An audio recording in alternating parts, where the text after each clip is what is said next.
My name is Jake Aaron Villarreal, born and raised in Silicon Valley, and here to take you behind the scenes to share what it's like to be a startup founder, the journey they're on, the problems they solve, and the products they build in an effort to transform industries. I'm excited to have with us today Ryan Millner, co-founder and CEO of Unwrap AI. Ryan, welcome to the show. Thanks for having me. Great. So, a little bit more about Unwrap. Unwrap is a company that uses AI to find patterns in customer feedback. Before starting Unwrap, Ryan led one of the product teams at Amazon Alexa, trying to make Alexa smarter by answering more of your questions. We're excited to talk a little bit about your company, but before we do that, Ryan, where are you calling in from today? We are based in Santa Barbara, California. I love that town. God, what a great place to be. We're hmm down in Southern California, not too far away, but as we speak, I've got great memories of that place and I always love getting back there. Are you originally from there? Originally from St. Louis, Missouri. So grew up in the Midwest, went to school on the East Coast, and then found my way to Santa Barbara about 11 years ago and have not left. It's a hard place to get away from. Yeah, I can imagine. Well, that's great. Well, welcome to the West Coast. In terms of you, we're going to talk about your company. We'll dive into the problems you solve and really what it's about. But before we do that, give us a little background of yourself, your origin story. Kind of where'd you start out and how did you become an entrepreneur? Were you the person that ran the lemonade stand, sold newspapers? Like give us your background here. So, like I said, grew up in the Midwest, was always interested in technology and engineering. And it just seemed very obvious to me from a young age that I wanted to start a company. I remember pretty vividly when I realized that not everyone wanted to start a company, and that was surprising to me. I was like, what else would you want to do? It seems like the only thing that seemed like worth doing when I was younger. And so from an early age, it was something that I knew I wanted to do. And it was always just a matter of finding the right balance between my experience and ability to succeed in the company, save enough money to do so, and really feeling like I had the right problem to tackle. So I sort of, from a young age, was sort of looking for the right opportunity to do that. And that all sort of culminated when I started Unwrap.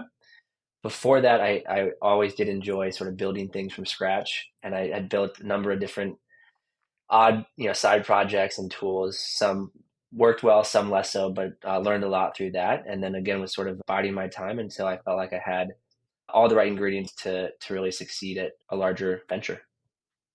Yeah. It's interesting. You say as a young kid, you always wanted to start a business. Some people have different reasons for wanting to start and run a company. Not everyone can do it. There's a hmm lot you have to stomach and the ups and the downs and raising capital and are you going to make it? Are you not? hmm Like there's a psychological process to running a company too.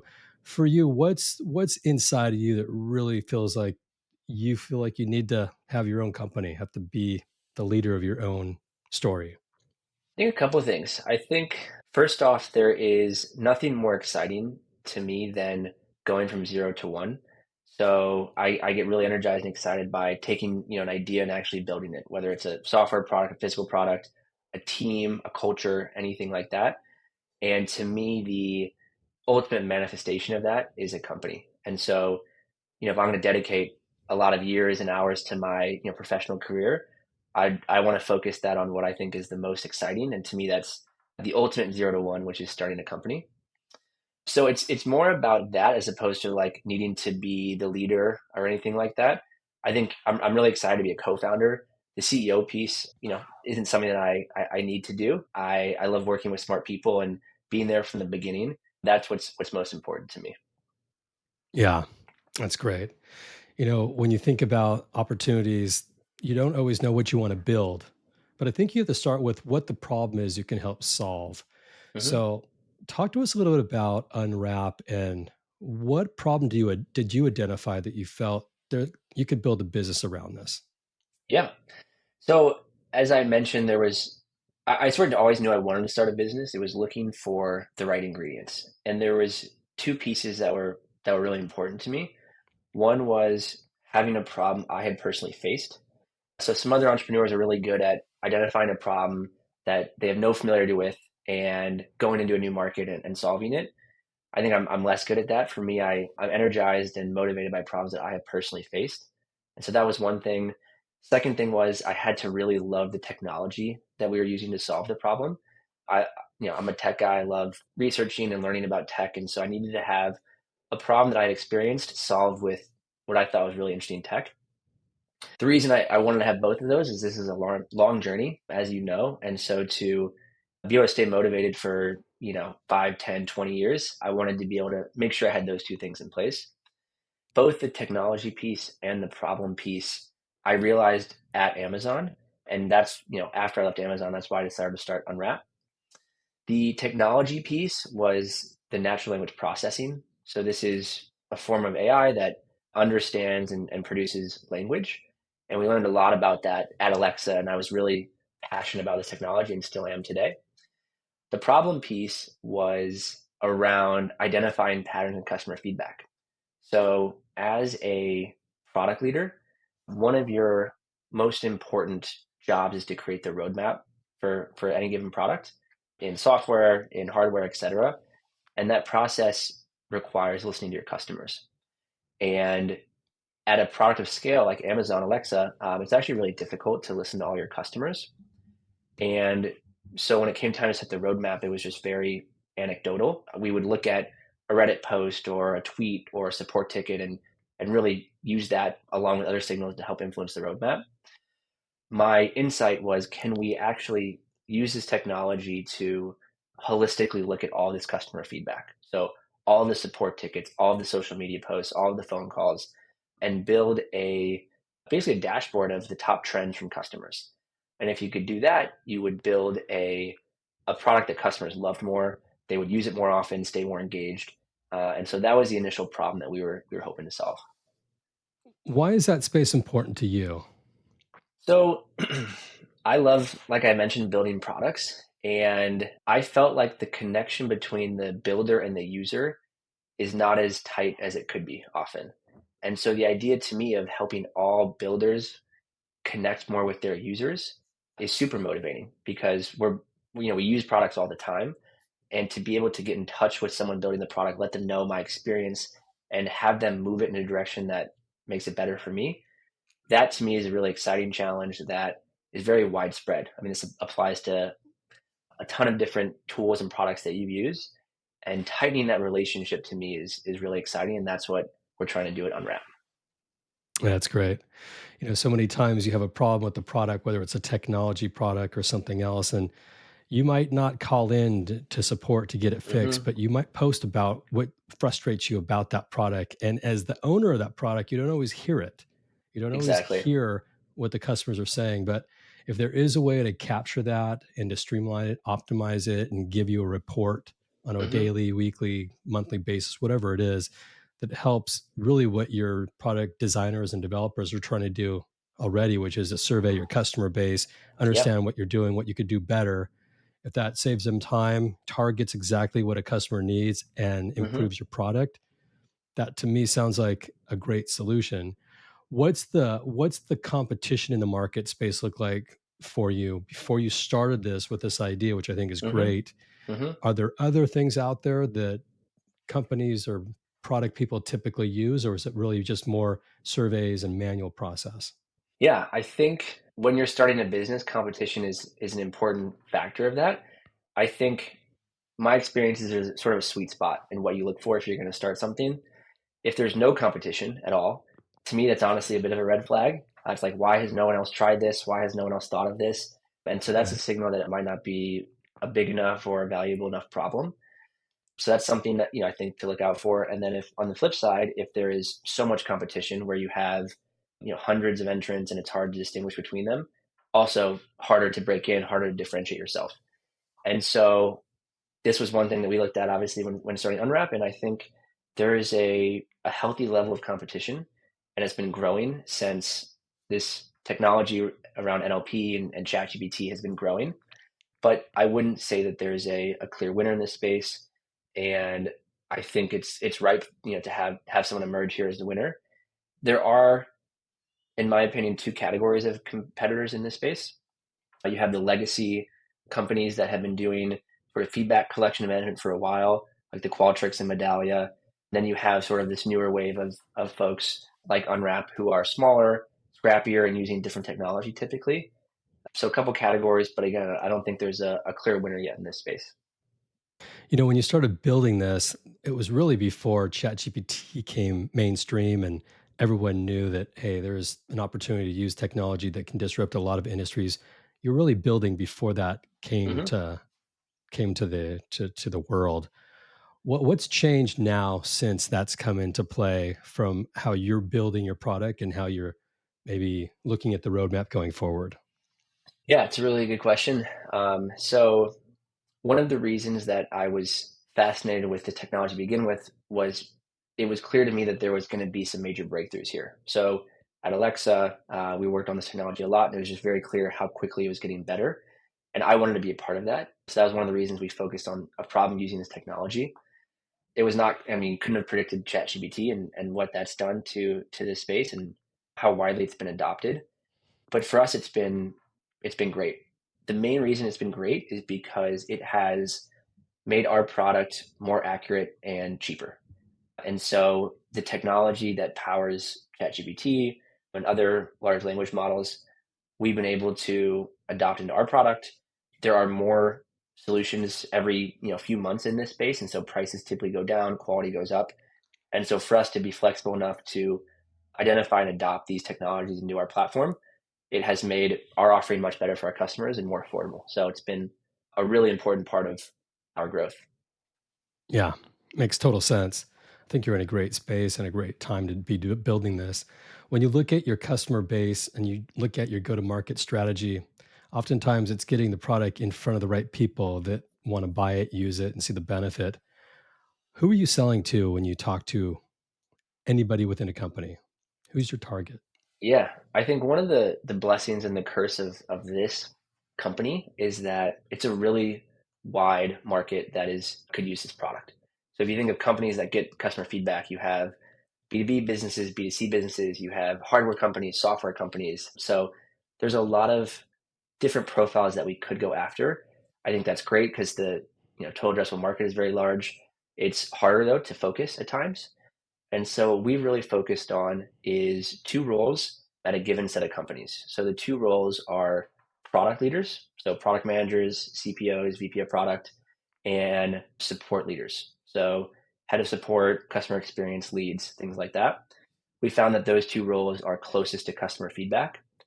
And then we've focused on companies that get lots of feedback. And so that's typically consumer businesses. And then we Yeah. also, within that, we like software businesses because those companies typically move faster, their product evolves quicker. And so their need to stay on top of trends is more important than a slower evolving product. So typically, yeah, product support leaders in a consumer facing technology business. All right. Imagine I'm a product support leader in a company Hmm. and I want to understand the product itself. Visually, paint the picture for the listeners. What am I looking at on the screen? What's it going to show me and kind of navigate us through when you Yeah. log in what the app looks like. Yeah. So the first thing that customers usually experience is our dashboard. And so let's just make a tangible example here. Let's say that you are a product support lead at Spotify. Spotify gets lots of customer feedback from app reviews and support tickets. And so you are typically like overwhelmed with all this, right? You have hundreds of thousands of text feedback and you're trying to figure out what's happening. You log into our dashboard, you have a page where you can search across all of that feedback. So if you want to say, show me negative feedback about our pricing over the last 30 days, you can do that. We organize that feedback for you. And so you get a list of all the examples. You can then click into an issue, for example, let's say pricing, and see has that issue been getting better or worse? What types of customers are complaining about this more, whether they're on a certain tier, a certain location, etc. And then we also link to like a Jira or an Asana where you actually execute sprints. And so if you made a change to pricing 3 months ago, you can click in and you can see how did that impact this group? Did it go down? Did it go up? And so that's an important part of the process as well. That's all in this dashboard. The other piece is that we actually push insights to you. So you get an email once a week where we summarize all of the key findings. So let's say, for example, that the shuffle button stopped working on iPhones. Instead of you having to come across that from a support ticket or find that yourself, we're going to send you an email identifying that, showing you when it started, how many users it's affecting, etc. So there's the proactive piece as well. That's great. Yeah, I love those proactive emails that you get, and might be a problem for you, but it's something you could fix, and you're at least aware of it. So I think Yeah. that's really great. And it's is AI the foundation behind bring pulling this all together? Yeah, there's to do like the tagging of feedback and the delivery of insights. There's a lot of different decisions that our system has to make. You just talked about like, is this an actionable insight, right? Like, can I actually take action on it? We have our own classifier that just focuses on actionability. We do the same thing for sentiment and clustering and a lot of other decisions our system makes. And we use AI throughout that. We use a different specific AI solution potentially for different decisions that our system makes. But at a high level, yeah, it's a very AI forward product. That's great. You know, as you're building your company, you've raised some funds, you have, employees on payroll, you're growing. What's the biggest challenge you're facing right now as a company? Good question. I think one thing that's why this is exciting is that the answer to that question changes every few months. One quarter may be fundraising, another quarter it may be customer support. Today, I think the big one for us is recruiting because a couple of reasons. One, at our stage, every employee is a larger percentage of the overall company, right? Because we're small, and they have a really big impact on the culture. And so getting your early hires right, I think is just really important. I think it's crucial to hire well at any stage, obviously, but at our stage, we hope these employees, stick with us for the next 5 or 10 years, and they really help us shape the culture. And so, finding someone who fits as far as culture fit, skills, attitude, all of that stuff is really important. And so, it's hard to get that right. And the other thing is that we've been growing fairly quickly here, and it takes a lot of time to recruit and find great people. And so I think we've gotten into trouble in the past where we don't prioritize it as important as it should. And getting great people in is one of the most important things you can do as a leader. And so it's become more of a focus for us, but that's something that we're spending a lot of time on right now. Yeah, makes a lot of sense. You and join the hundreds of other AI startups that are launching every month, trying to build their foundation teams and making sure that the fit and the right people that can do the job. Hmm. You talked a few different times, you mentioned culture. So it seems to be very important to you. What is the culture that you're building in your company today? Good question. And we get asked this a lot. Basically any candidate we interview will ask that question. I think it's a really good question. And it's always, you can describe culture in different ways. How I think about it is what if if you worked for a week at our company, what would you notice? What would stand out? A few things. I think one, we all work really hard. So I think with any startup, the odds are always sort of stacked against you, and we know that it's going to take a lot of hard work to win in this space. And so we work hard. We value people that work hard. I tell people like if you're looking for a 9 to 5, this is probably not the right opportunity for you. But for us, yeah, again, it doesn't feel like work. There's just a lot to do, and we know it's important. We think it's important work to do. But that's one. The other thing is that the team is really close. So this reminds me more of like a sports team than maybe a traditional job. And the reason is because we all are owners in the company and we all celebrate each other's wins. So at a larger company, if someone else, does something great, you're excited for them, but I think there's a bit more focus on yourself, like my promotion timeline, my role change, etc. Because the company is so large, you just feel like you have less impact. Here, engineering is really celebrating sales wins. Sales is really celebrating engineering wins. And so it feels like a much more collaborative team effort, which I really like. That's one of the benefits of all startups. I think we really try to embody that as well. I think those are two of the main things. The last thing I would say is I try to make work as fun as possible. Like I said, we work hard, but another one of the benefits of startups, I think, is that you have more freedom to do things that the team wants to do. And so whether that's team-wide offsites, in a different country, or happy hours or barbecues, I think that's a really important part of a close team and part of our culture. Yeah, that's great. I love the metaphor of talking about your company as a team. because we do the same when we look at companies and, we're in the business of helping them build their teams. But, Mhm.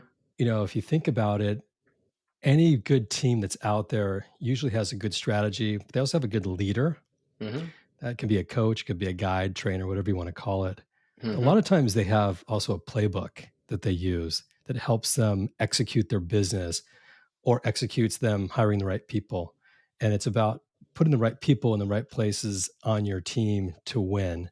And I think if you do that right, the business, how you build it can be very culture driven and exactly the way you want it, which I think is probably the most important aspect of getting it right when you're building a company. Because if you look at the company itself, the life cycle usually starts as a baby when you're in year Mhm. one and grows to a teenager in year five, and middle age where you're maybe 100 million or more, and then eventually you start going the other way. Mhm. But the same as a person in their career, they start off as working entry level, they get more mature, they might be married with kids. Mhm. That might be a perfect time for them to join a startup, depending on their mindset. It might not be, depending on their mindset. But if you Mhm. define your culture and you know what it takes to build, and you're in that 0 to 1 or 1 to 2, whatever it is, it takes the right fit from the person's ability in their life to do the work and also align with your culture at the time you're at, in your build mode. So I Yep. think those are great things to keep in mind and look at as you're doing it and as you're building. But what you're going through is what a lot of other founders are going through. And what we found is it's a lot of times the company with the best story and the Mhm. best culture and the best way to execute that in the market are the ones that attract and get the right people. That's what we've seen.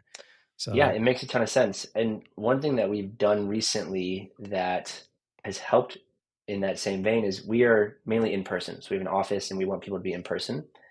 And so we started bringing candidates to the office, flying them out if they're in the kind of final round stages to meet us and to spend time with the team, get lunch with us, see the office. And that's been a big help because that's an important part of our culture.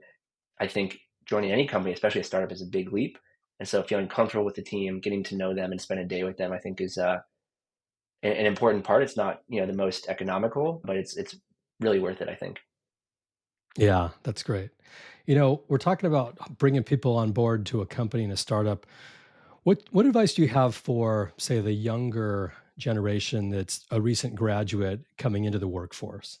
Yeah, I would say that I got this advice when I was graduating. I think it was really useful. So in general, people can afford to take less risk as they get older. Whether you have a partner, you start to have kids, a mortgage, etc., your ability to take risk in life, I think, goes down over time.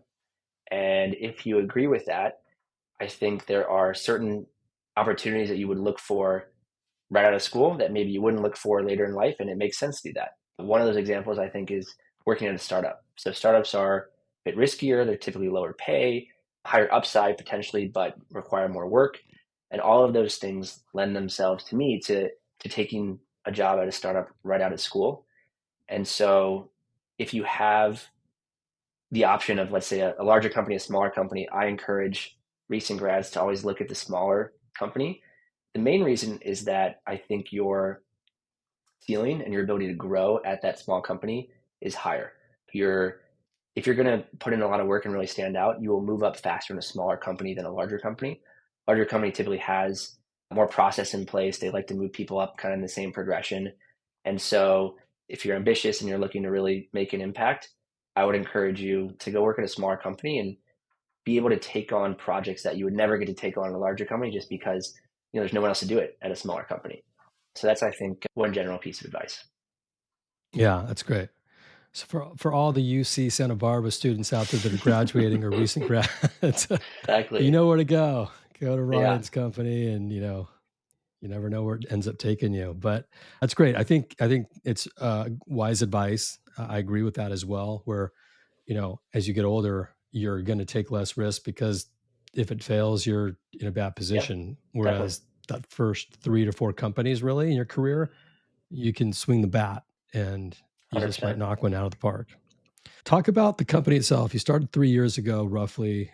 You've gone through oftentimes you have a North Star you shoot for. You gotta make some changes. Talk to us if you've had any major shifts or pivots that really change the breakthroughs and sort of progress of your company, if any? Yeah, I think there's sort of two that come to mind. One is like, do you focus on smaller companies, have more of like a product-led growth motion where people can come sign up for free, get access, and pay you $10 a month? Or do you go for the enterprise approach where you're selling six, seven-figure deals and longer processes, but you make more money per deal? That was a big decision for us. I sort of imagine a self-service tour. You come in, you sign up, you get access for maybe just yourself and your company. You start looking at feedback. Growth is really important at our stage, and we found that it was much easier to grow revenue going after these larger deals that we knew companies were bought into. We knew that we'd adopt the whole team to use the product as opposed to one or two individuals, and so we have really now shifted towards more of an enterprise focus. That was one change that I think we made in the last probably 12 months, which has been really really beneficial for us. The other thing is a realization that we've had. It seems obvious now, but I think this is a differentiator of our product as well. When you think of like an analytics dashboard, there's different versions of that, and one version of that is a platform where you have all the bells and whistles. You can make any change you want, any chart you want, any filters you want, and get the insight that you care about. The other side of the equation is where you just have an insight delivered to you. You don't have to do any work. You have to just monitor your inbox and you get an insight delivered to you. Some people like the former; they want complete control. Some people don't, and we've sort of made the effort to focus on the latter. So we've realized that people want insights delivered to them. They don't want to have to work for it and find it themselves. And we've spent a lot more time focused on the proactive delivery of our insight piece as opposed to adding more functionality to the dashboard. You obviously can still do a lot with that, but we realize that people love spoon fed insights. And so we're spending more time on that side of the business. Yeah, that's great. As a leader, you've been leading the company here for some time. What's been the biggest breakthrough for you personally as a leader? Really good question. I think the big thing is around just delegating and trusting. So when it's me and my co-founder, we're doing everything, we're involved in every decision. Nothing happens in the company, without me being aware of it. But obviously that doesn't scale. And so to now have customers that sign without me being involved at all. At first that was harder to just let them go and let the sales team just do everything, but that's great. And obviously that's how you scale. And so hiring great people that you can trust and just letting them run processes how they want to do it in their own way is I think is important for any leader. And I think as you grow the business, you sort of relinquishing control step by step. But I think that's a good thing. Yeah, that's great. Really true and really important to be able to mature to that point where you can do it and takes a little bit of stress off you too in certain areas where you don't have to worry about every detail. What's on the roadmap as you look forward coming into 2025? Not too far away? Yeah. So a few things, a few themes using that Spotify example I talked about earlier. And then when I just talked about spoon feeding insights. So being able to deliver really actionable insights on a person by person basis. So instead of, for example, that weekly email by company or by team, can we get to the ability to know this person cares about this feature? We're going to give them a great recap of their week feedback wise every single week. So more customization, that's a big theme. The other theme is just more scale. So being able to support customers that get 10 million or 100 million pieces of feedback in a year. And so scaling up our systems to make the platform more enterprise ready, really scalable and fast for any amount of feedback. I think that's another theme. And then the third piece is around tying these insights to the business much closer. So understanding for a given trend, what's the impact on your NPS score or what's the impact on your revenue if this issue was resolved? And so tying those insights and linking closer with our customers to tie those to business metrics. That's great. Well, I'm excited to see where things go for you and Unwrap. I know you are in a really great spot to be building specifically around AI and bringing that into a product that I think could make a lot of company products better. So really cool to see where you go. If anybody wants to find Unwrap AI, where do they go? Yeah, so first off, you can check us out on our website, unwrap.ai, and then you can follow us on Twitter or X, as well as LinkedIn. That is where we're most active. Very cool.